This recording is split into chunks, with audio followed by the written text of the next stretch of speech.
बच्चों, आपका स्वागत है आपके अपने YouTube चैनल पर। मैं प्रशांत कुशवाहा।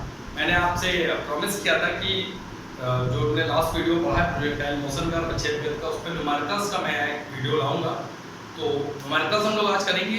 आपने लास्ट वीडियो देखा होगा, सारे कॉन्सेप्ट को समझा होगा, चीज़ें आपको समझ आई होंगी। अगर आपको कोई प्रॉब्लम है समझने में या कोई भी किसी टाइप की प्रॉब्लम है तो आप कमेंट करें, मैं उसका सोल्यूशन जरूर करूँगा। तो उसी से रिलेटेड कुछ क्वेश्चंस हम लोग आज करेंगे। तो मैंने एक क्वेश्चन यहाँ पर लिख रखा है, मैं इसको सॉल्व करके आपको दिखाता हूँ और कैसे इस टाइप के क्वेश्चंस किए जाते हैं वो मैं आपको आज डिस्कस करूँगा। सबसे पहले मैं ये बताना चाहूँगा, जो हमने कुछ प्रूविंग्स करी थी लास्ट टर्न पे, लास्ट वीडियो में, जिसमें हम लोगों ने capital T, small H, R, flight time, height and range की जो प्रूविंग्स हमने करी थी, याद रखेंगे बच्चों, प्रूविंग्स आप तभी यूज करेंगे जब प्रोजेक्टाइल मोशन कंप्लीट हो रहा हो इस तरीके का।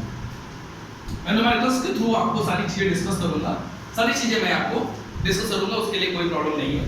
कि जब प्रोजेक्टाइल मोशन जिस प्लेन से स्टार्ट हो उसी प्लेन पे खत्म हो, जिस प्लेन से थ्रो किया गया उसी पे लैंड हो ऑब्जेक्ट, तो सारे फॉर्मूले यूज होते हैं। लेकिन कभी-कभी ऐसा होता है कि प्रोजेक्टाइल मोशन कुछ इस तरीके का होने लगता है, इस तरीके तब प्रॉब्लम हो जाती है और वो फॉर्मूले आपके फॉल्स हो जाते हैं, वो सारे फॉर्मूले आपके यूज नहीं होते। तो अब ये ध्यान रखना कि ऐसा नहीं हो 3 फॉर्मूले आपने लर्न कर लिए और कहीं भी प्रोजेक्टाइल मोशन का कोई भी क्वेश्चन आपको दिखा, आपने सीधे वो फॉर्मूले यूज कर लिए, आपका क्वेश्चन गलत हो जाएगा। तो आपको ये ध्यान रखना है कि वो 3 फॉर्मूले तभी यूज करने हैं जब जहां से आप स्टार्ट करें वहीं पे लैंड करें उसी प्लेन पर।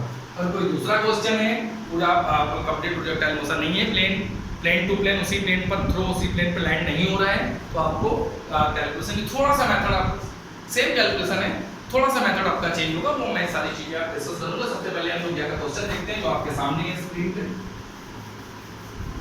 इसमें बच्चों है क्या कि लिखा हुआ है, एक तोप का गोला 36 से 45 डिग्री के कोण पर 150 मीटर दूर एक मीनार की ओर दागा जाता है, जो मीनार की चोटी को स्पर्श करता हुआ दूसरी ओर 50 मीटर दूर जाकर गिरता है। मीनार की ऊंचाई है। बहुत ही अच्छा क्वेश्चन है। क्वेश्चन में केवल इतना है, आप समझे तो इसमें एक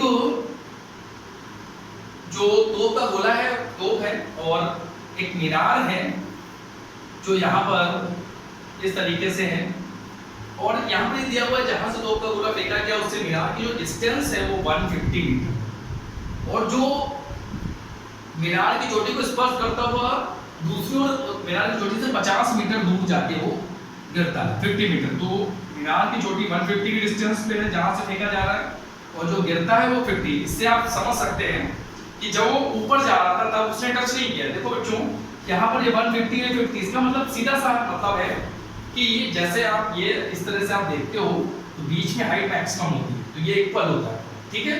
तो आप ये देख पा रहे हो, ये ज्यादा है, ये मोर है, ये लेस है। इसका मतलब ये मीनार यहाँ नहीं है, मीनार यहाँ पे। जब वो ऊपर की तरफ जा रहा था तब उसने मीनार को टच नहीं किया है, जब वो नीचे की तरफ जा रहा था तब उसने मीनार को टच किया होगा। अगर मीनार इधर होती तो ये डिस्टेंस आपकी 50 होती, ये 150 होती। आप पहले देख पा रहे हो जहां से थ्रो किया गया वो 150 है और दूसरी तरफ 50। इसका ये मतलब है कि जाते वक्त नहीं गिरती, मतलब ऊपर जाते वक्त नहीं, नीचे आते वक्त ही उसने मीनार के जो टॉप पॉइंट है उसको टच करते हुए गया। तो मैं फिगर को ड्रॉ कर देता हूं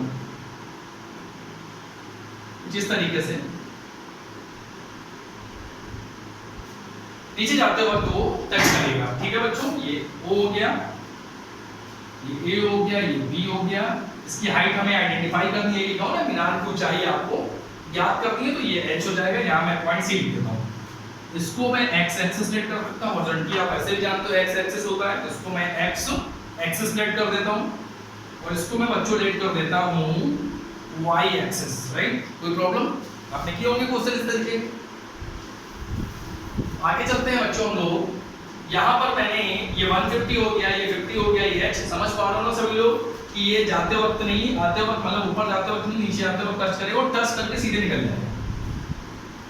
आपका टारगेट है h आइडेंटिफाई करना। आप बच्चों देख पा रहे हो रेंज कितनी अच्छा है, सभी को ये दिख रहा है कि कंप्लीट प्रोजेक्टाइल मोशन है, जिस प्लेन से स्टार्ट हुआ उसी प्लेन पे एंड हुआ है, यानी जहां से थ्रो उसी पे लैंड। यानी यहाँ पर हम वो फॉर्मूले यूज कर सकते हैं जो हमने प्रूव किए थे लास्ट वीडियो में, ठीक है बच्चों। तो सबसे पहले मुझे रेंज दिख रही है इस प्रोजेक्टाइल मोशन की, कितनी है, मुझे r दिख रहा है। r मैं अगर करूं तो 150 प्लस 50 कितना है 200, ठीक है बच्चों। आपको दे रखा है इस तरीके से आप थीटा को क्या लिख सकते हो 45 डिग्री, राइट। आर का फॉर्मूला यूज कर सकते हो आप, u square sine 2 theta upon g। क्या होता है बच्चों formula, r equals to u square sine 2 theta upon g। अब यहाँ पे बच्चों आप क्या कर सकते हो, r की वैल्यू पुट अप कर सकते हो। कितनी है r की वैल्यू 200, u स्क्वायर, u तो इनिशियल वेलोसिटी तो आपको दी नहीं है, किस वेलोसिटी से उसको थ्रो किया गया है, साइन 2 थीटा। थीटा कितना है बच्चों 45, राइट। तो 45 2 जा 90, तो मैं क्या कर देता हूँ उसको 90। और g की वैल्यू कितनी है 10, ये गिवन होगी आपको क्वेश्चन में, ये मल्टीप्लाई हो जाएगा इधर, और ये तो आपको पता है ये 1 होता है, मींस u स्क्वायर वैल्यू कितनी आ गई 2000। ठीक है बच्चों, ये कितनी आ गई 2000। यूनिट लिखना चाहे तो लिख सकते हैं मीटर पर सेकंड, मीटर पर सेकंड स्क्वायर में आपको लिखना पड़ेगा। क्या लिखना पड़ेगा, मीटर पर सेकंड स्क्वायर। तो किधर स्क्वायर, वैसे वेलोसिटी की यूनिट या स्पीड की यूनिट जो होती है मीटर पर सेकंड होती है, लेकिन स्क्वायर है तो यहाँ पे भी स्क्वायर लगेगा। अदरवाइज आप ना लिखिए, कोई प्रॉब्लम नहीं है, लिखना चाहे तो आप लिख सकते हैं मीटर पर सेकंड स्क्वायर, क्योंकि यहाँ पर स्क्वायर है। इतना हो गया बच्चों। मैंने इनिशियल वेलोसिटी u आइडेंटिफाई करना चाहेगा तो हम क्या कर सकते हैं, अगर मैं u आइडेंटिफाई करना चाहूँ तो यहाँ अंडर रूट हो जाएगा 2000, राइट। कोई प्रॉब्लम नहीं मीटर पर सेकंड। ठीक है बच्चों, तो u आइडेंटिफाई हो गया। अब आगे चलते हैं। एक कॉन्सेप्ट बच्चों आपने पढ़ा होगा, एक कॉन्सेप्ट आपने पढ़ा होगा कि अगर कोई कर्व है और कोई पॉइंट उस कर्व पे लाई कर रहा है, ठीक है बच्चों, कोई पॉइंट किसी कर्व पे लाई कर रहा है, तो वो पॉइंट उस कर्व की इक्वेशन को सेटिस्फाई करता है। यानी कोई भी बिंदु अगर किसी वक्र पर है तो वो बिंदु उस वक्र के समीकरण को संतुष्ट करेगा। जैसे अगर कोई लाइन है, उस पे कोई पॉइंट है, तो वो पॉइंट उस लाइन की समीकरण को संतुष्ट करता है। आपने मैथमेटिक्स में स्ट्रेट लाइन में ऐसा पढ़ा होगा, ठीक है बच्चों। तो अब हमने एक प्रूविंग की थी कि जो प्रोजेक्टाइल मोशन है, जो प्रक्षेप गति है, इसका जो पाथ होता है ये पैराबोलिक होता है, राइट। हमने इसकी प्रूविंग की थी। तो ये आपका एक कर्व या वक्र ही तो है, ये जो आपको दिख रहा है। तो इसकी इक्वेशन क्या हमने पढ़ी थी, y equals to x tan theta minus 1/2 u square. फिर बच्चों क्या था, यहाँ पे आप ऊपर 1 लिख दें या फिर यहाँ पर g लिख दें, और यहाँ पर बच्चों था x स्क्वायर, यहाँ पर बच्चों क्या था u square cos square theta. तो हमारी इक्वेशन क्या थी, y equals to x tan theta minus gx square upon 2 u square cos square theta. तो ये आपने जो कर्व, ये आपको जो कर्व दिख रहा है, इसकी ये इक्वेशन है, राइट। ये प्रूविंग की थी हमने, ये आपकी पैराबोलिक थी, परवलयाकार थी, इसकी प्रूविंग हमने करी थी।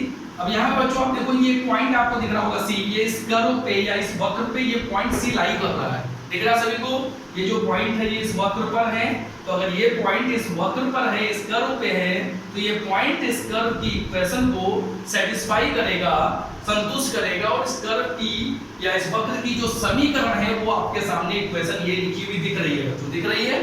तो ये पॉइंट इस कर्व पर लाई कर रहा है, इसलिए ये पॉइंट इस कर्व की इक्वेशन को सेटिस्फाई करेगा। सबसे पहले बात, इस पॉइंट के कोऑर्डिनेट क्या होंगे। तो इस पॉइंट के कोऑर्डिनेट जो बच्चों होंगे, मैं अगर लिखूं तो आपको पता ही होगा, आपने कोऑर्डिनेट ज्योमेट्री पढ़ी होगी। ये आपका x एक्सिस पे 150 है, कितना है 150, और y एक्सिस पे कितना है h, राइट। ये x है, ये y है, यही इसके पॉइंट, इससे सेटिस्फाई कराओ। तो y की ये आपका x होता है और ये आपका y। तो y के प्लेस पे कितना है बच्चों h, x के प्लेस पे कितना है 150 और tan 45, ठीक है बच्चों। g tan x 150, t u कितना है बच्चों, u स्क्वायर की वैल्यू हमने क्या आइडेंटिफाई की थी, u स्क्वायर की वैल्यू 2000। मैंने अंडर रूट करके आपको बताया था, कोई प्रॉब्लम नहीं। आप u की वैल्यू यहाँ पे पुट अप करोगे, स्क्वायर करोगे तो सीधे सीधे u स्क्वायर में चाहिए, तो सीधे सीधे u स्क्वायर की वैल्यू आप पुट अप कर दो। u की वैल्यू पुट अप करोगे फिर भी स्क्वायर करो तो रूट एलिमिनेट हो जाएगा। थीटा कितना है बच्चों 45 स्क्वायर, ये 150, ये तो 1 हो गया, ये 10 150 into 150 upon 2 into 2000 into 1/√2 square, ठीक है बच्चों। ये 150 माइनस ये 0 से 0 0 0 0 मैं कैंसिल कर देता हूँ, ये 225 हो जाएगा अपॉन 2 इंटू 1/2। ठीक है बच्चों, ये 15 कितना हो जाएगा 2 to 5। ये बच्चों एक 2 और मिस हो रहा है यहाँ पर, ये 2 ये आ गया, 2 2 4 हो जाएगा। 2 से 2 कैंसिल करेंगे तो आप इसको सॉल्व करेंगे तो h is equals to 150 minus 225 upon 2। बच्चों 2 से इसको क्या डिवाइड करेंगे, कितना आएगा 112.5। 2 1 2 2 1 2 2 2 2 जा 4 10 2 ठीक है, यही आएगा बच्चों। 2 1 2 2 1 2 2 2 जा 4 2 5 जा 10। इसको माइनस करेंगे तो बच्चों माइनस करेंगे तो कितना आएगा 150 से 112.5 को माइनस करेंगे तो कितना आएगा बच्चों 37.5, right. As it equals to कितना आएगा 37.5। तो यही आपकी हाइट आ गई इसकी, इस मीनार की, जिसकी हाइट आपको आइडेंटिफाई करनी थी। तो मैंने बिल्कुल सिंपल टारगेट था हमारा टारगेट था इसकी हाइट आइडेंटिफाई करना। मैंने बहुत ही आसानी से आपको बताया। सबसे पहले मुझे रेंज गिवन थी, मैंने रेंज की हेल्प से यू स्क्वायर की वैल्यू आइडेंटिफाई करी। उसके बाद ये जो कर्व था इसकी इक्वेशन मुझे पता थी, पैराबोलिक है। उसके बाद मुझे इस कर्व पे पॉइंट पता था, वो पॉइंट इस कर्व की इक्वेशन को सैटिस्फाई करेगा और h की वैल्यू आपकी 37.5 आइडेंटिफाई हो जाएगी। तो मैंने कहा था बच्चों आपको ये न्यूमेरिकल बहुत ही आसान लगा होगा, और इसी टाइप का और भी न्यूमेरिकल्स हम लोग नेक्स्ट वीडियो में करेंगे। इस वीडियो में हमने एक न्यूमेरिकल किया है, और भी न्यूमेरिकल्स हम नेक्स्ट वीडियो में करेंगे।